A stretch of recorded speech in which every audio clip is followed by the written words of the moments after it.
آداب۔ پان لکھنؤ یا پھر اودھ کی تہذیب کا ایک اہم حصہ ہے۔ ایک بات بہت ہی خاص ہے پان کے سلسلے میں کہ پان جو ہے وہ کبھی کھایا نہیں جاتا ہے بلکہ پان سے شوق فرمایا جاتا ہے۔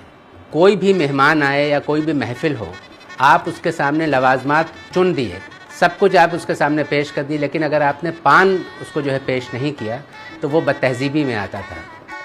ایک بہت اہم چیز جو ہے پان کے سلسلے میں وہ یہ ہے کہ شوہر جو ہے وہ ایز اے پاکٹ منی اپنی بیگم کو، اپنی بیوی کو خرچ پاندان دیتا ہے۔ پان کے سلسلے میں جو اس کے برتن ہوتے ہیں تو پاندان تو ہوتا ہی ہے، جو کہ محفلوں کے لیے الگ قسم کا پاندان ہوتا ہے، بڑا ہوتا ہے۔ گھروں میں چھوٹے پاندان ہوتے ہیں، پٹاری ہوتی ہیں، پندنیاں ہوتی ہیں۔ جو پیش کیے جاتے ہیں پان، اس کے لیے خاصدان ہوتے ہیں۔ پھر اگالدان ہوتا ہے۔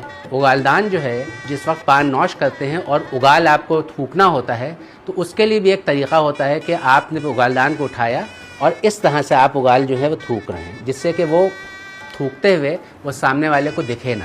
ٹریول کرنے کے لیے اگر آپ سفر میں ہیں یا بازار گئے ہیں یا کہیں گئے ہیں تو اس کے لیے الگ قسم کی ڈبیاں ہوتی ہیں۔ تو اس طرح کی چیزیں ہوتی ہیں جس سے پان جو ہے اس میں رکھا جاتا ہے یا اس کا استعمال کیا جاتا ہے۔ ہمارے بزرگ فرماتے تھے کہ کسی بھی خوشحال گھر میں پاندان ہونا بہت ضروری ہے، اور اگر کسی گھر میں پاندان نہیں ہے تو اس کا مطلب کہ وہ گھر جو ہے وہ خوشحال گھر نہیں ہے۔